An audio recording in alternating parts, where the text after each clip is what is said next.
Welcome to PSM classes. Let us discuss case based question number 8. It is given that a scale for measuring hydronium ion in a solution is called pH scale. So जो scale hydronium ion major करता है किसी solution में उसको हम लोग क्या बोलते हैं, इसको हम लोग बोलते हैं pH scale. Okay, the pH of a neutral solution is 7. Neutral solution का pH कितना होता है? 7. A value of less than 7 on the pH scale represent an acidic solution.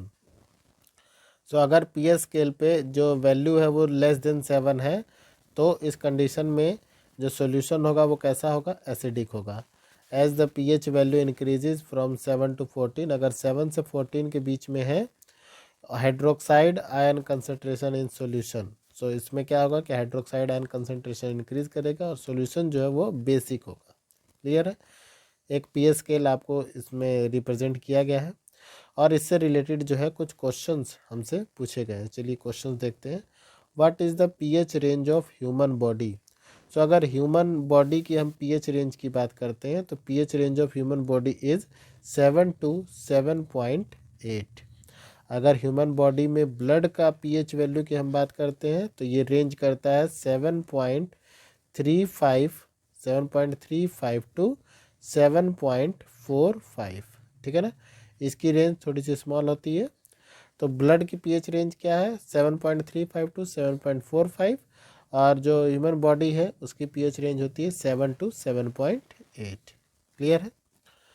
The strength of, second question है, the strength of acid and base depends on which factor? Basically the strength of acid and strength of base depends on the factor that how much hydrogen and hydroxide ion present in the solution. If a solution have more number of or higher number of hydrogen ion, then it will be strong acid. If a solution has higher number of hydroxide ion, then it will be a strong base. Okay. If the pH of soil is 7.5, अगर pH soil का pH 7.5 है, x का soil x का pH 7.5 है, while that of soil y is 4.5 और soil y का pH 4.5 है, then which soil should be treated with powdered chalk to adjust its pH? अब अगर हम बात करते हैं सॉइल x की, इसका pH 7.5 है तो 7 से ज़्यादा pH है तो ये किस नेचर का होगा? बेसिक नेचर का होगा. अगर सॉइल y की बात करते हैं जिसका pH 4.5 है तो pH 7 से कम है तो इसका नेचर कैसा होगा? एसिडिक नेचर होगा. सो हमें पूछा गया है कि किस टाइप के जो है सॉइल को पाउडर्ड चॉक से हमें ट्रीट करना चाहिए. तो पाउडर्ड चॉक की अगर हम बात करते हैं तो पाउडर्ड चॉक जो है बेसिकली इसको कैल्शियम हाइड्रोक्साइड बोलते हैं और ये किस नेचर का होता है? ये होता है बेसिक नेचर का. ठीक है ना?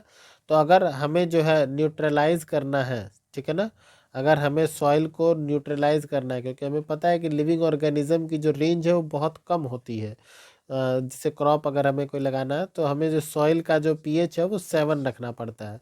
तो 4.5 से 7 लाने के लिए एसिड को बेस के साथ रिएक्ट करवाना पड़ेगा.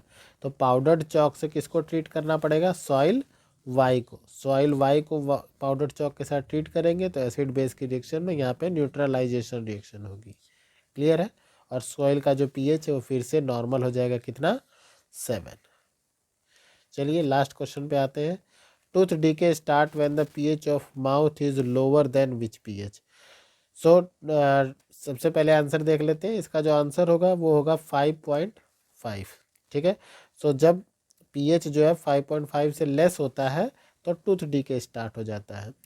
टूथ डीके एक्चुअली में क्या है? जो भी हम फूड खाते हैं वो हमारे टूथ में कहीं ना कहीं ट्रैप हो जाता है और जो बैक्टीरिया प्रेजेंट होते हैं हमारे टूथ में, ये जो है इस फूड में प्रेजेंट शुगर को किस में चेंज कर देते हैं? लैक्टिक एसिड में चेंज कर देते हैं. किस में चेंज कर देते हैं? लैक्टिक एसिड में. और ये जो लैक्टिक एसिड है ये हमारे टूथ पे प्रेजेंट स्ट्रॉन्गेस्ट सब्सटेंस, हमारी बॉडी का जो सबसे स्ट्रॉन्गेस्ट सब्सटेंस है इनेमल, ठीक है ना, ये उसको क्या कर देता है? उस इनेमल को जो है ये डिस्प्लेस कर देता है. या उसका जो कवर है हमारे टूथ पे वो रिमूव हो जाता है। तो इनेमल का कवर जो है रिमूव हो जाने की वजह से जो टूथ है वो धीरे धीरे वीक हो जाते हैं और बाद में उनका डिके हो जाता है। Okay, thanks to all of you.